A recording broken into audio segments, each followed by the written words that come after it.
नमस्कार, आप देख रहे हैं PNI।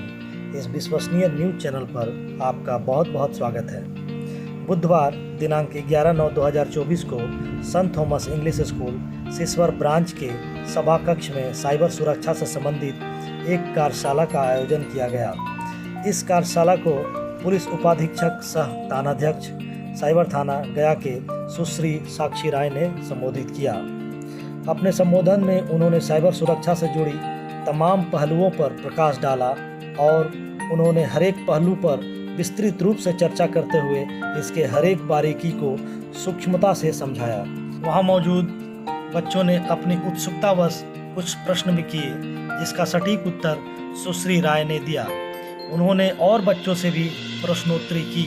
अंत में स्कूल के डायरेक्टर GJSP ने सुश्री राय का आभार प्रकट किया और धन्यवाद ज्ञापन किया। स्कूल के प्राचार्य सीजो फ्रांसिस ने सुश्री राय को मोमेंटो देकर सम्मानित किया।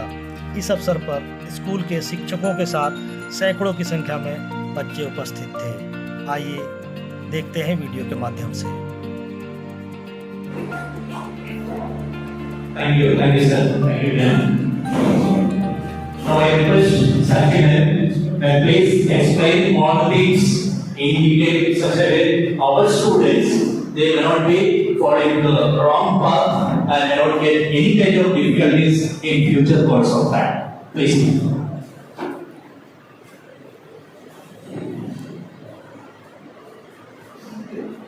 Good morning, everyone. Good morning. So today we have assembled here for a session on cyber crime, and I would like to let all of you know the basic things that you should follow, the basic things that you need to know so that you can keep yourself safe from cyber crime. So, will anyone tell me what do you understand by cybercrime or cyber fraud? Anyone? आप हाथ उठा के बता सकते हैं? अभी हम लोग सब जगह देखते हैं साइबर फ्रॉड हो गया, साइबर क्राइम हो गया, इसका क्या मतलब होता है? सिंपल वर्ड्स में आप बता सकते हैं, बहुत टेक्निकल नहीं होना है। आप बोलना चाहते हैं? जो भी आप समझते हैं सिंपल वर्ड्स में आप कुछ भी बोल सकते हैं। मैं बताती हूँ। साइबर फ्रॉड का मतलब कोई वैसा क्राइम जो डिजिटल डिवाइस या नेटवर्क की मदद से किया जाए। जनरली क्राइम होता है जब फिजिकल प्रेजेंस हो, थेफ्ट हो गई या रॉबरी हो गई, फिजिकल प्रेजेंस होता है उसके लिए। साइबर फ्रॉड के लिए क्या होता है? Physical presence is not necessary, right? Difference समझ में आया? साइबर क्या हो गया? जहां पे you are not physically present but fraudsters are able to commit crime through digital device or through any network. सबको समझ में आया? पीछे क्या मिला? Raise your hand if you can hear. Okay, very good. तो डिजिटल डिवाइस या फिर नेटवर्क को यूज करके किसी को अगर फ्रॉड का शिकार बनाया जाता है, कोई विक्टिम बनता है, तो इस टाइप के क्राइम को हम लोग साइबर क्राइम कहते हैं। Two types of cyber crime are known. One is financial fraud और दूसरा है crime related to social media. All right. Which are the two types of cyber fraud? Social media से related और financial crimes, मतलब जिसमें आपके पैसे काट लिए जाते हैं। दोनों dangerous kinds of crimes हैं। ठीक है? Hard earned money no one likes to lose. But cyber fraudsters ऐसे ट्रैप करते हैं लोगों को, या तो डरा देते हैं कि लोग डर कर पैसे दे देते हैं, या तो लालच दे देते हैं। तो आपको दोनों चीजें क्या करनी है? नहीं करनी है। फोन पर कोई भी डराए कि हम पुलिस वाले बोल रहे हैं या हम बैंक से बोल रहे हैं, आपका इतना लोन हो गया है या आपके ऊपर इतने सारे केसेस हैं, आपको बिलीव नहीं करना है। फोन पर बिलीव नहीं करना है। आपको बोले आप थाने में आके मिलिए या बैंक में आके मिलिए, फिर आपको बिलीव करना है।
फिशिंग लिंक भेज के आपको कन्विंस कर देंगे कि आप ये लिंक को क्लिक करेंगे, आपको कोई रिवॉर्ड मिलेगा, आप इसको क्लिक करेंगे आपकी लॉटरी लग जाएगी, ठीक है, या आप क्लिक करेंगे आपका 20,000 का रिचार्ज हो जाएगा, कुछ भी आपको बोल सकते हैं। और जैसे ही आप क्लिक करेंगे हो सकता है आपका फोन हैक हो जाए, आपके जो भी फाइनेंशियल डिटेल्स या इंपॉर्टेंट डिटेल्स हैं, या आजकल नेट बैंकिंग सब लोग यूज करते हैं, तो आपका पिन अगर जान जाएगा तो फिर आपके फोन के थ्रू ही आपके पैसे वो निकाल के ले जाएगा, ठीक है। तो इट इज वेरी इजी।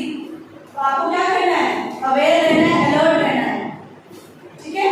कोई भी अननोन लिंक को क्या करना है, क्लिक नहीं करना है, ठीक है। लिंक्स के अलावा और कैसे फ्रॉड हो रहा है, फोन कॉल के माध्यम से। तो या तो आपको व्हाट्सएप कॉल किया जाएगा या तो आपको नॉर्मल कॉल किया जाएगा। व्हाट्सएप कॉल्स आपको अननोन नंबर से उठाना ही नहीं है, क्या करना है, नहीं एंटरटेन करना व्हाट्सएप कॉल्स को। जिनको भी कॉल करना है let them give you normal call, और अगर बहुत इंपॉर्टेंट है तो लोग मैसेज करेंगे आपको, ठीक है। आप स्टूडेंट्स हैं, वैसा बहुत इंपॉर्टेंट काम होगा भी नहीं किसी को, ठीक है। जो प्रोफेशनल्स होते हैं उनको तो माइट भी कि अटेंड करना पड़ सकता है कि कहीं से भी कॉल हो सकता है सीनियर कॉल कर रहे हैं, बट आपको कोई व्हाट्सएप कॉल क्यों करेगा, है ना। तो व्हाट्सएप कॉल्स बिना मतलब के एंटरटेन नहीं करना है। नॉर्मल कॉल्स पे भी बात करने टाइम अलर्ट रहना है। कोई बोल देगा कि हम बैंक से बोल रहे हैं, आपके फादर का अकाउंट है, उसका केवाईसी एक्सपायर होने वाला है, या आपका कोई क्रेडिट कार्ड है, उसका वैलिडिटी या उसका लिमिट हम एक्सटेंड कर देंगे, हम आपको कुछ लिंक्स भेज रहे हैं, या फिर आप हमें कार्ड का डिटेल भेजिए, और आपको क्या लगता है कि तो हमारे बेनिफिट के लिए है ना। बहुत लोग डिटेल शेयर कर दे रहे हैं, फिर क्या हो जा रहा है उनके साथ, साइबर क्राइम हो जा रहा है। 2 लाख 3 लाख जितने भी अमाउंट रहते हैं बैंक अकाउंट में, सारे अमाउंट का एक्सेस किसको मिल जाता है, जो व्यक्ति आपको कॉल करके ट्रैप कर रहा है, ठीक है। तो फोन कॉल पर किसी की बात पर भरोसा नहीं करना है। फोन कॉल करके लॉटरी के नाम पर, केवाईसी अपडेट के नाम पर आपसे डिटेल्स मांगे जा रहे हैं, और उन डिटेल्स को यूज करके लोगों को साइबर फ्रॉड का शिकार बनाया जा रहा है, ठीक है। तो फोन कॉल से आपको अलर्ट रहना है। दूसरा, एक कॉमन फ्रॉड का तरीका है, आप गूगल करते हैं कस्टमर केयर नंबर्स को, ऑलराइट, करते हैं ना। किसी का टीवी या फ्रिज खराब हो जाता है तो आप गूगल करते हैं Samsung company fridge customer care number. तो मोस्टली ऐसे नंबर जो गूगल पर हैं उसके थ्रू भी फ्रॉड हो रहा है। आप कॉल करेंगे या आपको डाइवर्ट करेंगे कहीं और, कि आप हमारे सीनियर से बात कीजिए, वो कहीं और डाइवर्ट करेंगे, और बातों पर ट्रैप करके आपसे कुछ डिटेल्स ले लेते हैं और आपके साथ फ्रॉड कर देते हैं। तो ऐसे नंबर से आपको अलर्ट रहना है। नंबर कहाँ ढूंढेंगे आपका जो भी इलेक्ट्रॉनिक इक्विपमेंट है या जो भी सामान है उसके साथ कोई गाइड मिलता है, उसमें नंबर होगा, या सामान पर ही लिखा होगा, उस पर ही कुछ इंफॉर्मेशन रहता है। आप ध्यान से देखेंगे, कस्टमर केयर नंबर कहीं से मिलेगा आपको, ठीक है।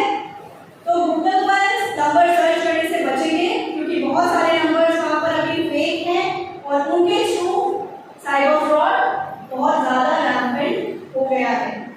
सो कस्टमर केयर नंबर्स पे कॉल करने के लिए भी आपको थोड़ा सा विजिलेंट रहना है अभी के समय में, ठीक है। तो हमने देखा लिंक के माध्यम से फ्रॉड, वॉइस कॉल के माध्यम से फ्रॉड, एक होता है हैक कर लेना, और वैसे ही कोई मालवेयर डाल के थ्रू मैलिशियस लिंक आपके फोन को हैक कर लेते हैं, और आपके सेंसिटिव इंफॉर्मेशन को, जैसे आपका ईमेल आईडी वगैरह भी हैक हो जाता है। फिर इसका मिसयूज हो सकता है, कोई भी गलत मैसेजेस या ईमेल्स करने के लिए, और ट्रैप हो जाएंगे आप लोग।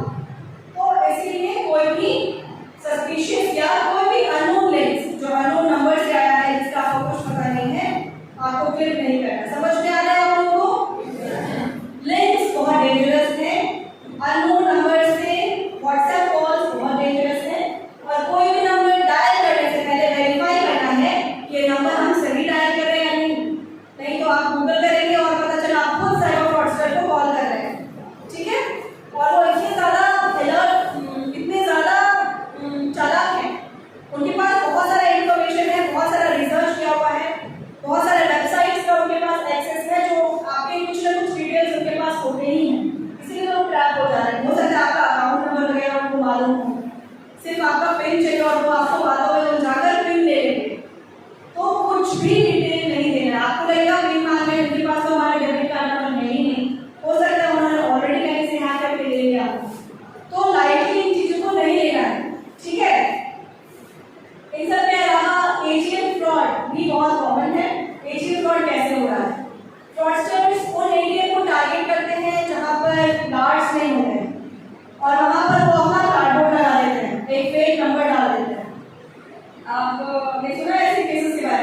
सुने नहीं हैं मैंने देखा है देखा है, कहाँ पे देखा है? इंस्टा पे आता है कहाँ? इंस्टाग्राम कहाँ? इंस्टा पे इंस्टाग्राम पे देखा है। ठीक है, इस तरह से इंस्टाग्राम पे अवेयरनेस किया जा रहा है। तो ये कैसे होता है मैं बेसिकली आपको बता रही हूँ, ठीक है? तो विदाउट कार्ड वाले एटीएम्स को टारगेट करते हैं, वहाँ पे कार्डबोर्ड पे अपने साथी का नंबर डिस्प्ले कर देते हैं और जो भी रहता है जनरली कैसे लोग जो ओल्ड एज लोग होते हैं या जो फीमेल होती है जिनको बैंकिंग से रिलेटेड नॉलेज कम होती है या डिजिटल लिटरेसी कम होती है उनको टारगेट किया जाता है, उनको बोलते हैं, उनके पीछे खड़े रहते हैं। एंड एवरीवन नोस कि पिन सीक्रेट होता है आपका, आपको नहीं शेयर करना है, बट स्टिल लोग इग्नोर करते हैं इन चीजों को। कोई अगर देख रहा होता है उसको बोलते नहीं कि बाहर जाइए, है ना? एटीएम में सिर्फ आप हो सकते हैं एक बार में, कोई आपके आसपास नहीं होना चाहिए। ये सब चीजें आप लोग जानते हैं बट फॉलो नहीं करते हैं कि कुछ नहीं होगा, बट यही सब लूपहोल्स का फायदा साइबर फ्रॉडस्टर्स उठा रहे हैं। साइड में खड़े हो जाएंगे जैसे कि वो भी आपकी तरह पैसे निकालने आए हैं, आपका उनका सारा ध्यान रहेगा आपका पिन कैसे देखना है इस पर, और वो पिन देख लेते हैं और एटीएम में ऑलरेडी उन्होंने मैनिपुलेट किया रहता है या तो ब्लू डाल दिया होगा या कुछ किया होगा, आपका एटीएम वहीं पे चिपक जाता है, अब निकलेगा नहीं वो। फिर वही खोलेंगे आपको जो घूम रहे हैं आपके आसपास, पिन को उन्होंने देख ही लिया है, फिर वो बोलेंगे कि ये नंबर है इस पे आप कीजिए फोन, मेरा भी ऐसे फंस गया था 1 दिन पहले, कहीं से ठीक हो गया। आपको लगेगा ठीक है ये भी तो नॉर्मल निकालने के लिए आया है पैसे और इसका भी हो गया, ये मुझे गाइड कर रहा है, बट एक्चुअली वो क्या कर रहा है आपको साइबर फ्रॉड के लिए, आपको साइबर फ्रॉड हो जाने के लिए आपको भेज रहा है।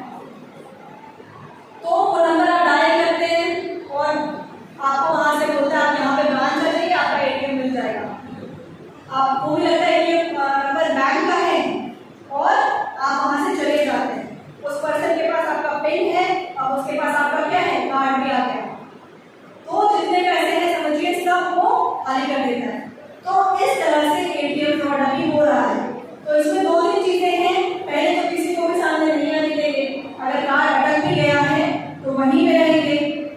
112 emergency ERSS emergency response service system जो पुलिस की तरफ से एक सिस्टम है, 112 डायल करने से 5 to 10 मिनट्स में आपने देखा होगा रोड पर 112 लिखी हुई गाड़ियां मिलती हैं, तो आप लोगों की हेल्प के लिए है, किसी को भी अर्जेंट हेल्प चाहिए 112 डायल करके आप बात करेंगे, तुरंत आपको आपका लोकेशन वगैरह पूछ के तुरंत आपके पास हेल्प भेजा जाएगा। तो एटीएम में अगर आप ट्रैप हो गए हैं, आपके पास लोकल पुलिस स्टेशन का नंबर नहीं है, तो 112 नंबर सभी लोग डायल करेंगे और तुरंत 5 to 10 मिनट्स में पुलिस आपके पास आएगी, फिर आपको हेल्प करेगी। आपका एटीएम कार्ड स्टक हो गया है, उसको छोड़ के आपको नहीं जाना है। तो एटीएम फ्रॉड से कैसे बचना है? पहला तो किसी को आसपास रहने नहीं देना है, एटीएम स्टिक हो गया है तो 112 डायल करके आपको हेल्प बुला लेना है, या अपने पेरेंट्स को बुला सकते हैं आप हेल्प करने के लिए, वहां से लेकिन आपको जाना नहीं है, एटीएम लेकर ही जाना है। और जो नंबर वहां पे डिस्प्ले है वो नंबर को आपको या तो आप रिपोर्ट कर सकते हैं या तो उस नंबर को डायल नहीं करेंगे, ठीक है? ये सारे नंबर साइबर फ्रॉडस्टर्स के नंबर्स होते हैं जो आपको इंस्टिगेट करते हैं कि कैसे आपका साइबर फ्रॉड हो जाए। ऑलराइट, तो these are the kinds of fraud जो अभी कॉमनली हो रहा है। एटीएम फ्रॉड भी कॉमन है, इतना अवेयरनेस हो रहा है, उसके बाद भी लोग ट्रैप हो जा रहे हैं, नंबर्स पे डायल कर देते हैं। इन सब चीजों के अलावा इन्वेस्टमेंट के नाम पर भी फ्रॉड हो रहा है, जैसे कि व्हाट्सएप ग्रुप्स में लोगों के नंबर्स को ऐड कर दिया जा रहा है और उनको बोला जाता है कि हम आपसे पैसे नहीं मांग रहे, हम आपको क्लासेस दे रहे हैं कि आप कैसे इन्वेस्ट करेंगे, कैसे शेयर मार्केट में पैसे डालकर आप डबल, ट्रिपल और 4 टाइम्स कर सकते हैं अपने पैसे को। तो लोगों को लगता है कि पैसे तो ये मांग नहीं रहे हैं, है ना? क्या दिक्कत है, व्हाट्सएप ग्रुप में रहते हैं और उस ग्रुप में जनरली सारे फ्रॉडस्टर्स रहेंगे। Once you become a member of that group, वो लोग सब अपना एक्सपीरियंस बोलेंगे कि मुझे अभी मैंने 1 लाख इन्वेस्ट किया था, 4 लाख का प्रॉफिट हो गया। तो आपको लगेगा अच्छा लोगों को मिल रहा है, बट एक्चुअली उस ग्रुप में कौन है? गैंग के ही लोग हैं जो साइबर फ्रॉड करते हैं।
एक लिंक भेजा जाएगा, उसमें आपको बोलेंगे कि आप इसको 5 रेटिंग दीजिए, यही आपका टास्क है। और हर रेटिंग के बदले आपको 100 रुपीज या 500 रुपीज मिलेगा। तो अभी आपको लगता है कि बहुत फ्री में पैसे मिल रहे हैं सिर्फ रेट करने के लिए, रेटिंग देने के लिए, है ना? कोई भी मोटिवेट हो जाएगा। बट धीरे धीरे धीरे फिर इसको मनी बेस्ड टास्क बना देते हैं। और एक बार आप एसोसिएट हो गए इस तरह के टास्क में, तो आपका माइंड इस तरह से वॉश कर दिया जाता है कि फिर आपको लगेगा कि ये बिल्कुल जेन्युइन है। फिर आपसे कभी 1000 रुपए, कभी 5000, छोटे छोटे अमाउंट इन्वेस्ट करवाएंगे, फिर बड़े बड़े अमाउंट इन्वेस्ट करवाएंगे। छोटे अमाउंट से आपको पैसे दे देते हैं। ये ट्रैप करने का तरीका है। तो अगर एक बार आपको पैसे मिल रहे हैं तो आपको लगेगा ये जेन्युइन चीज है ना? लेकिन बड़े अमाउंट के बाद पैसे ट्रैप हो जाते हैं, मिलते नहीं हैं, और फिर लोग हमारे पास आते हैं कि साइबर फ्रॉड हो गया। तो लालच कभी नहीं करना है, स्पेशली अगर कोई लिंक भेज के या पार्ट टाइम जॉब या किसी भी चीज का आपको झांसा दे रहा है, तो इसमें आपको बिल्कुल भी नहीं फंसना है। पीछे आवाज आ रही है? मैंने अभी जो बताया उसमें से जो आपको समझ में आया वो 2-3 बातें बताइए। Cyber crime is crime through internet. बाकी लोग सुनेंगे, इंटरनेट में जैसे आने देखिए सब। There are two kinds of cyber crime, one by financial और other by social media. Media crime. तो कैसे सोशल मीडिया क्राइम हो रहा है? First of all, you need to know few things that you should follow while using social media. क्या क्या alertness रखनी चाहिए? ये तो बहुत बेसिक चीज है, आप बताइए प्लीज। सोशल मीडिया यूज करने के टाइम आपको क्या करना चाहिए या क्या सेफ्टी टिप्स है जो फॉलो करनी चाहिए? हमें अलर्ट रहना चाहिए मैम। उसे यूज़ करने के समय में किसी भी वॉइस कॉल को एक्सेप्ट नहीं करना चाहिए। और जैसा कि आपने बताया कि लिंक से भेजे जाते हैं, जैसा कि मैम आपने बताया कि फेक लिंक्स व्हाट्सएप पे भेजे जाते हैं, उसके द्वारा भी हम लोग के जो साइबर क्राइम कर व्यक्ति है उनके प्रति हम लोग अटैचमेंट हो जाते हैं। तो वैसे भी ये लिंक्स को हम लोग एक्सेप्ट नहीं करना चाहिए मैम। और नेक्स्ट बताएं कि एटीएम से होता है, तो एटीएम से लोग जब हम लोग पैसे निकालने के लिए जाते हैं मैम एटीएम में, तो वहाँ भी जो साइबर क्राइम करने वाले रहते हैं वो हमारे सराउंडिंग्स में मूव करते रहते हैं मैम। तो उस पर भी हम लोग खास ध्यान देना चाहिए, जिससे हम उससे साइबर क्राइम से बच सकें। और भी बहुत चीज़ बताएं मैम कि, और जैसे कि कोई भी फेस्टिवल्स होता है मैम, तो उसमें सेल्स दिया जाता है कि आपको आईफोन से है कि इतना में से रेट बहुत कम कर दिया जाता है, पर जो लोग हैं उसके प्रति भी ज़्यादा मीन्स एडवर्टाइजमेंट के प्रति भी ज़्यादा लोग तो अगर आपको इस तरह का एडवर्टाइजमेंट फोन पर मिले तो आप थोड़ा सस्पिशियस रहेंगे। लेकिन अगर शॉप्स पे मिल रहा है तो आप अवेल कर सकते हैं, क्योंकि शॉपकीपर है वहाँ बैठा है, आप उसको जान रहे हैं। तो शॉप्स में भी कभी कभी ऑफ सीजन सेल या ऐसा सेल आता है, तो 2 सेल्स आ जाएंगे। लेकिन कभी फोन पर आपको बोलेंगे ऐसा सेल चल रहा है, इतना पैसा भेजिए, उसमें आपको ये फर्नीचर मिल जाएगा, तो आपको एंटरटेन नहीं करना है। तो फोन कॉल्स पे कुछ भी ट्रेडिंग नहीं करना है। Alright, very good. Phone number वगैरह नहीं डालना चाहिए। क्यों पब्लिक है आपका फोन नंबर की कोई भी आपको फोन कर सकता है या क्या आपकी डीपी देख सकता है? क्या डीपी देखने के लिए तो सेव करना होगा, बट और भी काफी सारी जानकारी होती है, सोशल मीडिया प्रोफाइल से मिल जाती है, जिसको देखकर फिर आपको आपके बारे में जानकारी लेकर आपको भी जान करेंगे कि आप ये बोल रहे हैं, आपने यहाँ से पढ़ाई किया है, आपने आप यहाँ जॉब के लिए ट्राई कर रहे हैं, और भी जो डिटेल्स आप डालते हैं सोशल मीडिया पे उसको मिसयूज कर सकते हैं आपके अगेंस्ट में। तो लिमिटेड चीजें डालनी है। और प्रोफाइल को कैसे रखना है, प्राइवेट में कि पब्लिक में? पब्लिक में रखेंगे तो कोई भी अननोन या थर्ड पर्सन जिसको आप नहीं जान रहे हैं, हो सकता है कि वो साइबर फ्रॉडस्टर है, तो वो आपके प्रोफाइल पे जाकर आपके डिटेल्स देखकर, हो सकता है कि आपके फोटोज लेकर उसको मॉर्फ कर दे। आप कुछ बोल रहे हैं, आप लगातार बात कर जा रहे हैं। I'm getting disturbed, please. तो हो सकता है आपके डिटेल्स लेकर आपका फोटो वायरल कर दे, उसको मिसयूज करे, उसके उसके बाद आपको रिक्रिएट करें। ऐसी चीजों में लड़कियों को भी थोड़ा सा विजिलेंट रहना है। while sharing of photos on social media, हो सकता है सारे आपके फ्रेंड्स हो, बट यू नेवर नो कि कब आपके फोटो को गलत तरीके से यूज किया जा सकता है। तो ऐसे केसेस में आपको हेजिटेट नहीं करना है। मैंने सुना है कि अभी स्कूल्स में टीचर्स के फोटोज को बच्चे वायरल कर रहे हैं, ये बहुत गलत चीज है। ऐसे केसेस में बच्चे जेल भी गए हैं। तो अगर आपको लग रहा है कि फोटोज वायरल करके आपको कोई नहीं पकड़ पाएगा, तो you are very wrong. We are able to know कहाँ से अपलोड हो रहा है, कौन कौन शेयर कर रहे हैं। तो वंस ऐसा इंसिडेंट हमारे पास रिपोर्ट अगर हो गया, अगर किसी टीचर ने हमारे पास बोल दिया अगर कि ये चीज वायरल हो रहा है, तो वी विल फाइंड आउट कि who all are being engaged. और कोई एक आदमी नहीं होता है, पूरा ग्रुप होता है, कोई ग्रुप होता है जो ये सब कर रहे होते हैं। तो अगर यहाँ पे ऐसे लोग हैं तो प्लीज अलर्ट हो जाइए। आपका अभी करियर बनाने का टाइम है, ऐसी चीजों में मत पड़िए। एक बार जेल चले जाएंगे, कोई नौकरी नहीं मिलेगी उसके बाद आपको, तो फिर साइबर फ्रॉड ही आपके पास ऑप्शन बचेगा। तो ऐसे नहीं करना है, ठीक है? आपका प्रेशियस टाइम है, learn good things, do good things and keep yourself safe and make other people also aware about जो चीजें आप सीख रहे हैं। तो आई वाज टॉकिंग अबाउट कि आपके फोटोज को मॉर्फ कर सकते हैं, वायरल कर सकते हैं। While you share your photos to your friends, that time also you need to be vigilant. कुछ भी नहीं भेजना है एक दूसरे को। और फोटोज डालने टाइम और प्रोफाइल की सेटिंग्स उसको आपको प्राइवेट करके रखना है, ठीक है? और जैसे ही फ्रॉड होता है, इमीडिएटली आपको एक हेल्पलाइन नंबर है जो होम मिनिस्ट्री के द्वारा दिया गया है, that is what? Very good, 1930 और 1930।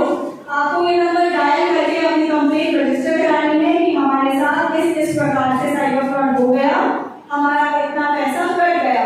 तुरंत आपका कंप्लेंट रजिस्टर होगा और आपको एक एक्नॉलेजमेंट नंबर जनरेट किया जाएगा। वही आपका ऑनलाइन कंप्लेंट नंबर होगा और वो नंबर लेकर आप साइबर पुलिस स्टेशन आकर अपना कंप्लेंट रजिस्टर करेंगे। उसके बाद हम लोग आपके केस को इन्वेस्टिगेट करेंगे। प्रोसेस समझ में आया? फर्स्ट ऑफ ऑल आप ट्राई करेंगे कि आप इतने विजिलेंट हो कि साइबर फ्रॉड ना हो। If in case you become a victim, आपको तुरंत 1930 डायल करना है और डिटेल्स बतानी है कि किस तरह से आपके साथ फ्रॉड हुआ। उसके बाद आपको एक नंबर मिलेगा, वो नंबर लेके आपको साइबर पुलिस स्टेशन विजिट करना है। हर डिस्ट्रिक्ट में साइबर पुलिस स्टेशन है। आपके डिस्ट्रिक्ट में कहाँ पर है cyber police station? Do you have any idea? You don't have any idea? गया कॉलेज सुना आप लोगों ने? गया कॉलेज के पास में है साइबर सेल। आप वहाँ पे विजिट करके आपका जो भी साइबर रिलेटेड कंप्लेंट्स है वहाँ पर आकर डिस्कस कर सकते हैं, कंप्लेंट रजिस्टर कर सकते हैं। ऑलराइट, कभी कभी क्या होता है 1930 पर कॉल नहीं कर पाता है, बिजी आता है, आप बहुत बार ट्राई करते हैं, कंप्लेंट रजिस्टर नहीं हो पाता है। ऐसे केसेस में आपको www.cybercrime.in पर जाकर कंप्लेन करना है। ये आप खुद से भी कर सकते हैं, नहीं हो पा रहा है तो नियरेस्ट साइबर कैफे से कर सकते हैं, ठीक है? www.cybercrime.in, ठीक है? तो आपने सीख लिया कि कैसे आपको बचना है, इनकेस साइबर फ्रॉड हो गया तो कैसे आपको रिपोर्ट करना है। इन सब के अलावा कुछ और जानकारी है जो मैं शेयर करना चाहूंगी। न्यू अकाउंट बहुत ज्यादा कॉमन है। साइबर फ्रॉडस्टर्स अपने अकाउंट में पैसे नहीं मंगवाते हैं, उनको एक स्पेयर अकाउंट चाहिए जिसमें पैसे भी आ जाए, वो निकाल भी ले और वो पकड़े भी नहीं जाए, है ना? तो वो कैसे करते हैं इस चीज को? किसी को पता है? नहीं पता है। वो क्या करते हैं, भोले भाले लोगों को बेवकूफ बनाकर उनका फॉर्म लेकर घर पर ही चले जाते हैं, फॉर्म भर देते हैं और क्या बोलते हैं, हम बैंक से आए हैं। तो बैंक स्टाफ बनकर विलेन का या ओल्ड लेडीज का अकाउंट बना देते हैं, क्या बोल के, वृद्धा पेंशन के नाम पर। हम लोग गवर्नमेंट की तरफ से आए हैं, आपका पेंशन आने वाला है जिसके आपका अकाउंट खुलवाना है। वो लोग हो सकता है बहुत ज्यादा लिटरेट ना हो, घर में और कोई नहीं हो, और अकाउंट खोल देते हैं। कई बार घर में लोग होते भी हैं तो उनको लगता है कि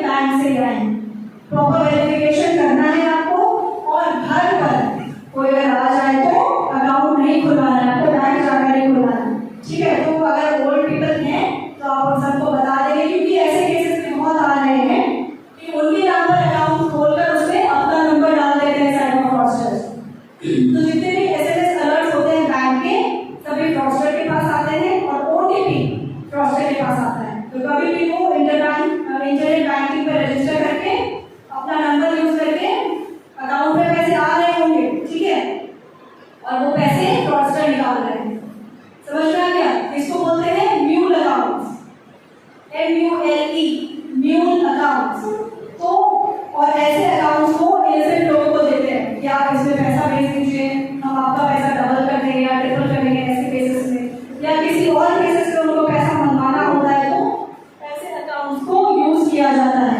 और जब हम इन्वेस्टिगेट करते हैं तो अकाउंट कितना आता है, ऐसे ही innocent लोगों का आता है। और पैसा कौन ले रहा है? Cyber fraudster. कोई बूढ़े लोगों को तो पता नहीं है कि उनका अकाउंट कहीं मिसयूज हो रहा है, और हम लोग वहां पहुंचते हैं तब उनको पता चलता है कि वो तो यूज ही नहीं कर रहे हैं, कोई और यूज कर रहा है actually. And then they realise कि नहीं, बैंक जाके अकाउंट खुलवाना चाहिए था। तो बिकॉज हम लोग ऐसे केसेस रोज देख रहे हैं, इसलिए आप लोगों को अवेयर कर रहे हैं कि आप खुद भी इसको जानिए और आसपास में जो लोग हैं उनको भी अवेयर कराइए कि बैंक अकाउंट या बैंक फैसिलिटीज कोई भी आप बैंक ब्रांच जाकर ही लें। ड्यूल अकाउंट कोई आपके नाम पर भी खोल देगा और उसको मिसयूज करेगा और केस में फिर नाम आपका आ जाएगा, क्योंकि अकाउंट आपके नाम से है, तो आप भी उसमें गिल्टी हो जाएंगे। समझ में आ रहा है? तो ड्यूल अकाउंट से भी आपको सावधान रहना है, ठीक है?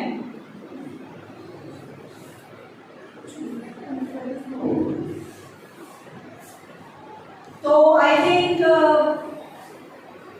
ये चीजें ही बेसिक थी जो मुझे आप लोगों के साथ डिस्कस करना था। कुछ वैसा है जो आप लोगों ने सुना है या जो आपके मन में क्वेरीज हैं साइबर फ्रॉड से रिलेटेड, आप डिस्कस कर सकते हैं, मुझसे क्वेश्चंस पूछ सकते हैं। If someone attempted cyber crime on you और आप विक्टिम नहीं बने तो you can report that number, जिस नंबर से आपके पास कॉल आया था, ताकि एक डेटाबेस जनरेट हो सके कि ये नंबर जो है वो फ्रॉडस्टर्स के नंबर्स हैं। तो चक्षु पोर्टल है जहां पर आप ऐसे नंबर्स को रिपोर्ट कर सकते हैं who try to fool you and who try to make you a victim of cyber crime। अगर साइबर क्राइम हो गया फिर आप साइबर पुलिस स्टेशन जाएंगे या 1930 पर रिपोर्ट करेंगे।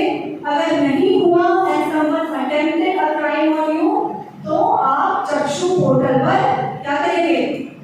रिपोर्ट करेंगे। और रिपोर्ट जरूर करना चाहिए, उससे ज्यादा से ज्यादा नंबर्स डेटाबेस में आएंगे और साइबर फ्रॉडस्टर्स का एक रिकॉर्ड हो पाएगा। रिपोर्ट नहीं होता है तो उनको भी लगता है कि कुछ नहीं होगा और वो उन्हीं नंबर से दोबारा साइबर फ्रॉड करते हैं। ठीक है, आप लोग कुछ पूछना चाहते हैं तो प्लीज पूछिए। कभी साइबर क्राइम हुआ है? मेरे साथ तो नहीं। कोरोना वैक्सीन के नाम पर वंस समवन टोल्ड मी कि आपने वैक्सीन लिया है तो आपके अकाउंट पे इतने पैसे आ जाएंगे। आई अंडरस्टूड कि इस तरह से लोग बेवकूफ बनाते हैं। वैक्सीन के लिए सब लोगों ने वैक्सीन लिया है, क्यों पैसे देंगे सबको गवर्नमेंट, है ना? ये आपके सेफ्टी के लिए है। तो पैसे देने के नाम पर या किसी और प्रिविलेज या गिफ्ट के नाम पर या लॉटरी के नाम पर आपको बेवकूफ बनाने का कोशिश करें, आप नहीं करेंगे तो आपके साथ साइबर क्राइम नहीं हो पाएगा। ठीक है? और एक चीज होती है कि आपको फोन करके लोग ये भी बोलेंगे साइबर फ्रॉडस्टर्स की, आप चेक कीजिए आपको हमने 50,000 भेज दिया है, और आपको एक फेक मैसेज भेज देते हैं और वो मैसेज में लिखता है your account has been credited with 50,000, but actually में नहीं जाता है पैसा आपके बैंक अकाउंट में। वो बोलते हैं कि गलती से हम भेज दें आपको, आप प्लीज हमको वापस कर दीजिए। मैसेज देके आपको लगता है कि सही में भेज दिया है, आप कई बार वापस भी कर देते हैं। कुछ ऐसे लोग रहते हैं जो चेक कर लेते हैं अपना बैलेंस और बोलते हैं कि नहीं पैसे नहीं आए, बट ये भी एक बहुत। और फोन पर तो जैसा मैंने आपको बताया कि कभी भी ओटीपी या कुछ भी डिटेल शेयर नहीं करना है, बट अपनी जानकारी के लिए आप जानिए कि जब भी ओटीपी आएगा, आपने शॉपिंग किया है उसके लिए ओटीपी आता है तो उसका लिखे आता है, बैंक रिलेटेड कोई ओटीपी आपके पास आता है तो आपका उसका लिखे आता है कि आपने ये ट्रांजैक्शन किया, या आप पासवर्ड चेंज कर रहे हैं उसका ओटीपी है। तो ध्यान रखना है छोटी छोटी चीजों पर। डिटेल्स आपके सामने ही रहते हैं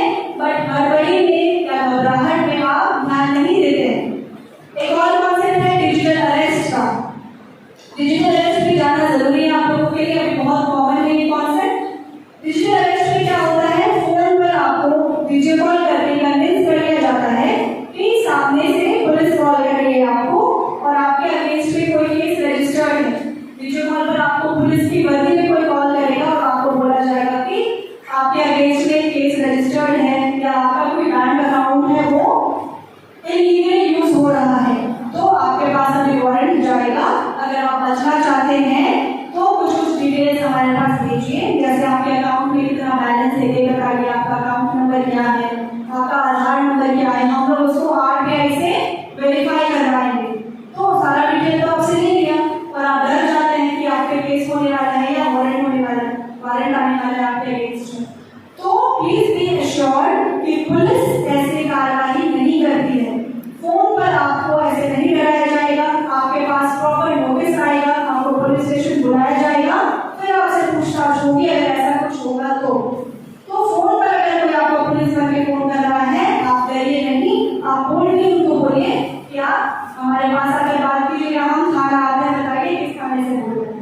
कई बार बोला जाएगा कि हम ढूंढ के थाने से बोल रहे हैं, तो बोलिएगा कि मैंने हमारे पास नोटिस भेजी है क्या है। तो अभी फर्जी बहुत चीजें हो रही है, फर्जी नोटिस भी भेज दे रहे हैं लोग। तो आपको क्या करना है, उसको लेके नियरेस्ट पुलिस स्टेशन आके वेरीफाई करना है या साइबर पुलिस स्टेशन आकर वेरीफाई करना है। किसी भी चीज का फर्जीवाड़ा जिसमें आपको डराया जाए, आपको एक बार सोचना है कि कहीं आपके साथ साइबर फ्रॉड को अटेम्प्ट नहीं हो रहा। क्लियर है सभी लोगों को? आप लोग बताइए। Thanks a lot, ma'am, for sharing so very useful information with us. Ma'am, I wanted to ask कि जैसे बहुत बार होता है, आपने जैसे बताया कि हमारे मोबाइल्स पर मैसेजेस आते हैं कि इस लिंक पर क्लिक करेंगे तो इतना रुपए मिलेगा, इस लिंक पर क्लिक करेंगे तो ये होगा वो होगा। तो receiving those messages is normal ma'am, और means receiving those messages only make our mobile or phones accessible to those fraudsters.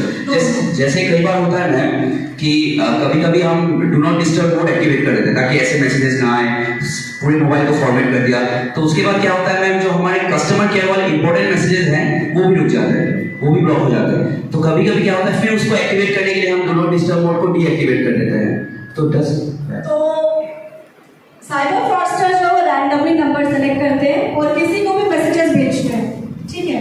तो if you are just receiving those messages and not clicking on any of those link, you are not going to be a victim, ठीक है।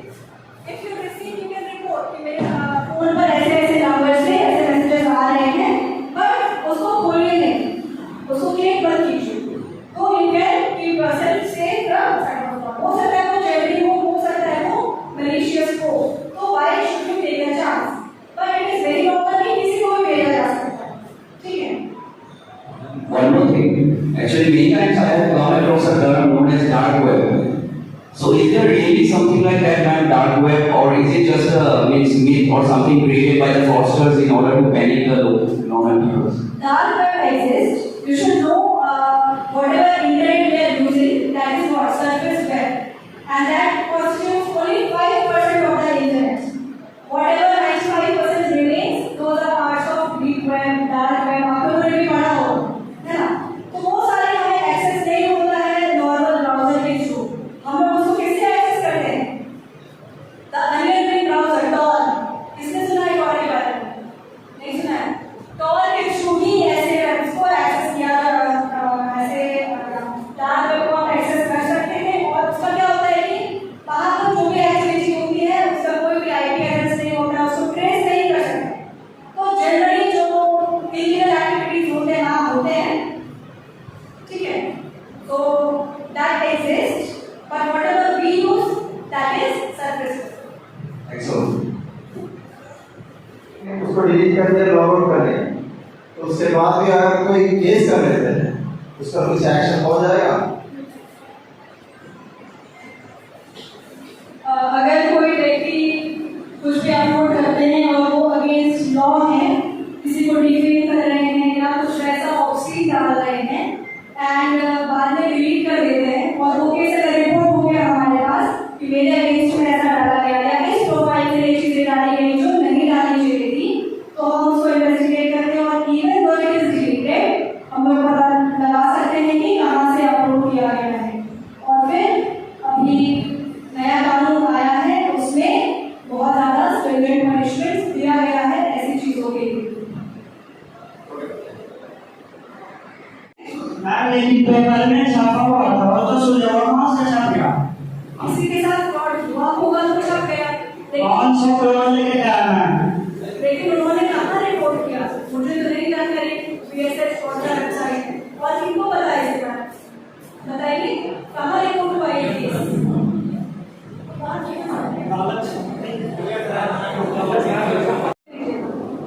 एक YouTube पे video देखे उसमें order एक website पर complaint करने से 48 आवर के अंदर मिल जाता है। वो कौन सा आरडीआई कंप्यूटर वेबसाइट क्या है आप जानते हैं? बताइए।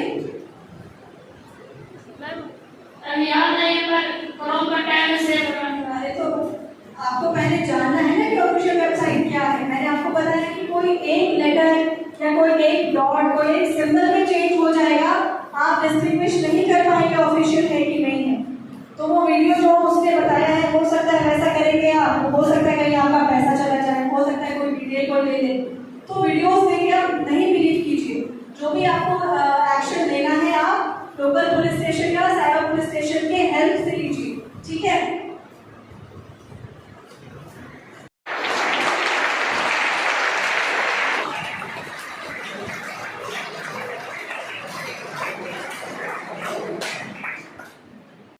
मीन्स कैसे उसको रोके, साइबर क्राइम को हम लोगों को रोकना है। सब लोग इसमें उतना जानकार नहीं है कि मोबाइल से या साइबर क्राइम से बचने का, लेकिन आज मेरे ख्याल से इतने अच्छे मैं क्लास दिए हैं, आप लोगों को समझ में आया होगा कि साइबर क्राइम से हम कैसे बच सकते हैं। मैं एक मात्र नहीं बचूंगा, मेरे साथ जितना लोग हैं उन लोगों को बचाने का कोशिश करेंगे, तब एजुकेशन का मतलब निकलेगा। अपने से मत बचने का नहीं, अपने लोगों को बचाने से भी एजुकेशन सार्थक होगा। इसलिए मैडम को टाइम को पता है बहुत ज़्यादा व्यस्त रहती है मैम। मैंने मैम को ऑफिस में मिले थे, वही समय का भीड़ कितना देखे थे, मैंने तो विश्वास नहीं कर रहा था इतना रिमोट एरिया में किधर से जैसे ऑफिस से 30 किलोमीटर दूर में आकर के मैम हम लोग को टाइम दे देंगे। लेकिन मैंने बहुत इंटरेस्टिंग मैंने टाइम दिए हैं मैम के सेंट्रल सिंह स्कूल का मैं हमेशा भी आभारी रहूंगा। और हम लोग की तरह से मैम को ये छोटा सा नाम है ma'am, please receive principal sir please. Ma'am जाए हमेशा हम लोग